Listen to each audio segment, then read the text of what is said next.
Calaroga Shark Media. Hello, I'm Johnny Mac with your daily comedy news. In case you haven't noticed, everything in the world has to be a controversy. Well, they're putting the Seinfeld show out on 4K Blu-ray. It seems like a harmless thing. What could go wrong? Fans are hoping that the 4K release doesn't ruin the show like Netflix did. Crack.com looked into this. First of all, the box set will cost $250. What? Are you insane? My DVD set is perfectly fine.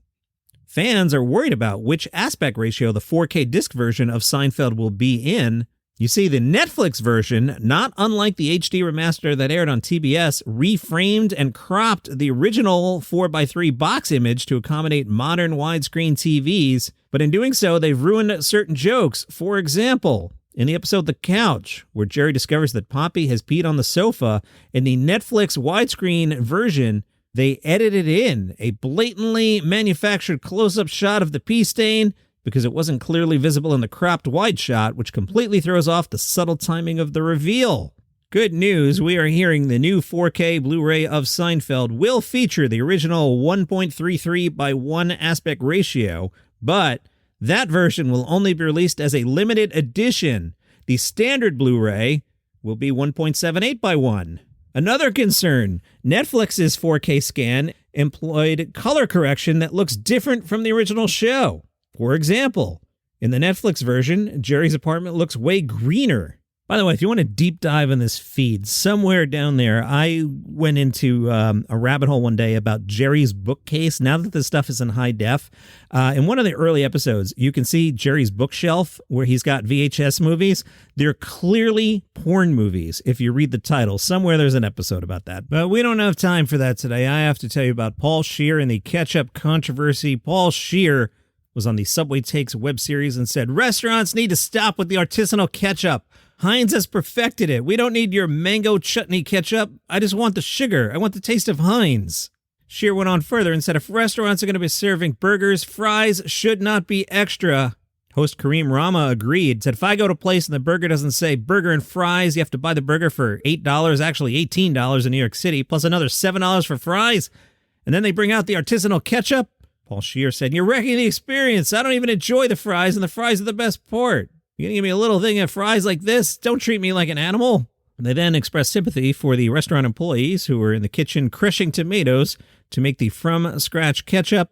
Scheer said, "I don't know how you make it, but I don't think anyone knows. That's why it's so bad. The Heinz factory has figured out something that no one else could duplicate." By the way, I'm doing this like borderline half-ass angry Jerry Seinfeld, and like Paul Scheer is pretty soft-spoken. Hey, Sarah Silverman, who do you feel like is killing it right now? Sarah told the Columbus Dispatch, "Tig Notaro. She goes at a joke from every angle. When you think she's exhausted every possible angle, she finds a new one. There's nobody like Robbie Hoffman, Mo Welch, and Naomi Exbergen. Tim Robinson, he has a show on Netflix. Sketches are about 15 to 16 minutes each. Just hilarious. You have to watch it." Sarah, how does it feel to have a multi-generational audience now? Sarah said, "I love it. I've always loved that I do a bunch of odd jobs. Sometimes it's good. Whether they know me from Monk or Stand-Up or Wreck-It Ralph, I have R-rated stuff and G-rated stuff. It's cool." Sarah Silverman, what if you weren't a comedian? What would you be doing? Sarah said, "I can think of 3 things. I'd work with animals, elephants, or chimps. Those are 2 things. Or I'd be a teacher. That's the 3rd thing. Part of me likes the idea of high school kids. This is ego talking. I feel like I can really shape them. Kindergarten for the same reason. I really like kids, talking to kids. Their lives are so different than ours. Feeling like you have grown to be someone who would protect you as a child. That's huge. Or I'd work with mentally challenged adults." I don't know if you know this. Saturday Night Live is turning 50 this year, and we're going to talk about it every day. Ego Nwodum says, "We literally work in an office building." She spoke to the Wall Street Journal. "I'm talking to people coming in for their 9 to 5, scanning their badges as I'm doing the same thing to go make ha-has and put on a costume." How does the week go? Monday, the staff meets the week's host and floats ideas. Tuesday, group dinner with the host, followed by nighttime writing sessions. Wednesday, a read-through, followed by an initial selection of sketches, which triggers production on everything from props to costumes. Thursday and Friday are rehearsals and filming of pre-taped promos and sketches. Saturday night, an 8 p.m. dress rehearsal. And that determines what makes the live show at 11:30. Mikey Day explained how the roommate thing works. He says, "We just get paired there randomly, like college roommates." Heidi Gardner said, my first year was really hard for me to knock on doors and think anybody would want to write with me, not because people weren't welcoming, but because I thought I was following the rules of senior, junior, sophomore, freshman. Keenan Thompson swears by the rule of making himself available. He says, I remind people, hey, I'm always down to be the hot dog vendor. Will Ferrell has a new project. It's called Street Justice. Will play a Dirty Harry type who goes about taking justice into his own hands. I don't know. I could see that working. I also think the days of Will Ferrell doing Will Ferrell-style comedy have passed. I could be wrong.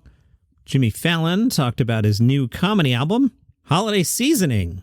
Features some big names like the Jonas Brothers and Thee Stallion and Dolly Parton. There's also some non-music people from comedy like Will Ferrell and Chelsea Handler. And then, checking both boxes, Weird Al. Fallon said, I'm so excited about this. I'm proud. It's a good one. It's a fun project to have. I can't believe I have my own Christmas album. It kind of makes no sense, but here we are. Somebody had put the thought into Jimmy's head to do an album. He said, I recorded one song and it wasn't good. It was corny. I don't know what it was. It wasn't me. I was like, I'm not good at this. Michael Bublé is much better at doing this. Kelly Clarkson, Mariah Carey, the real singers. That's not what I can offer. So I go, I have a comedy song I was working on my iPhone. I had a song called Chipmunks and Chestnuts, which is a Roy Orbison-inspired Slim Whitman Monty Python type of song, where a guy hits a giant high note that's almost annoying. It makes me laugh. So I recorded that, and I started adding tracks to it. And then I go, maybe I won't do any covers. I'll do all original songs. I thought that was more of a challenge. If you can write a comedy holiday album, I don't know when the last one was, but we're overdue for one, so might as well just do it now and have some fun. You get this opportunity to create new stuff and just put it out there and see what sticks, you know? There's a Bob Dylan influence one. There's a couple college radio type of keyboarding jams where I go, yeah, I don't know if anyone's going to get this one, but I think it's funny.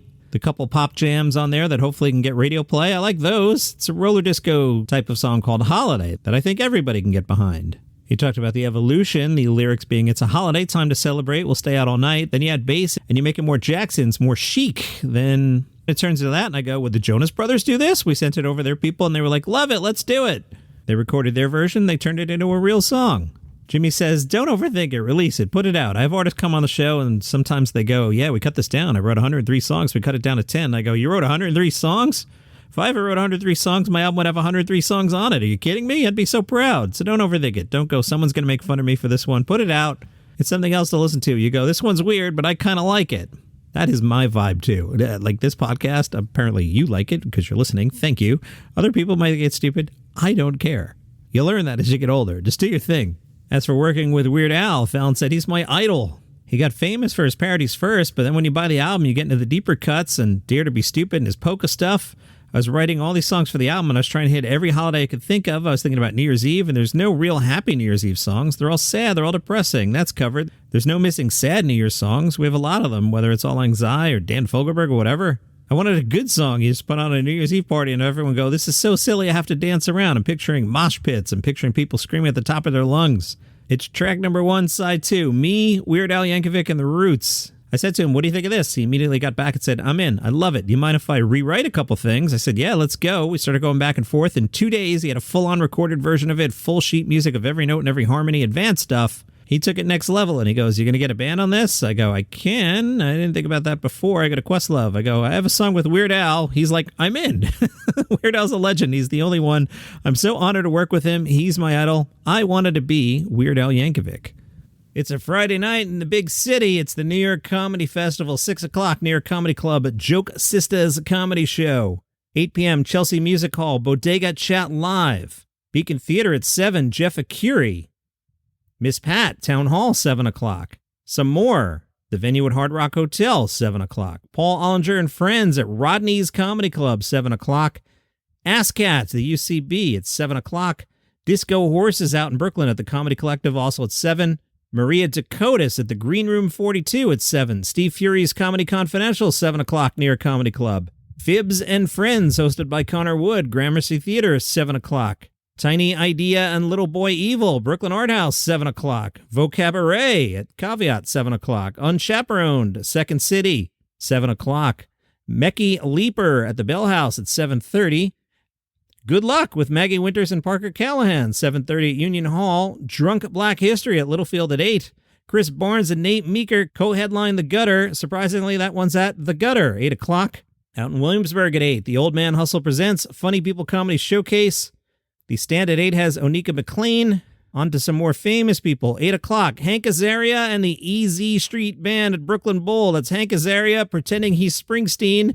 I've played the impression in the past. It's not bad. It's weird, but it's not bad.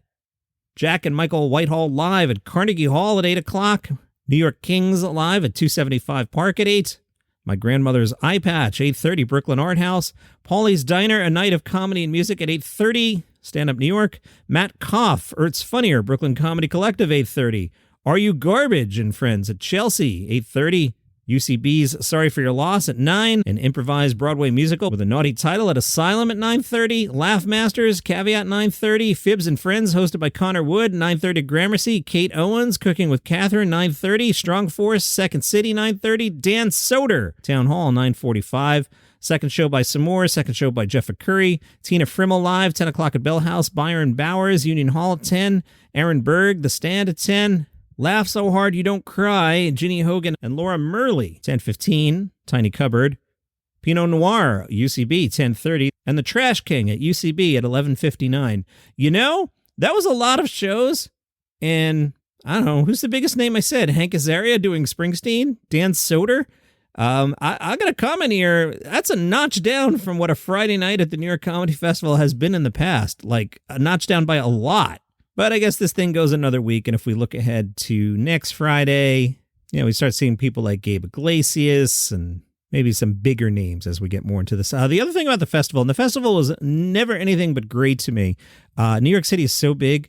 As big as this thing is, as many shows as I just read to you, it's still invisible in New York City. New York City is too big for such a festival, if that makes any sense. There's a Joan Rivers show. Larry Ambrose first met Joan in 2008 to write material for the Mark Twain Prize. He asked Joan if anything was off limits, like would she make fun about the suicide of her late husband and manager, Edgar.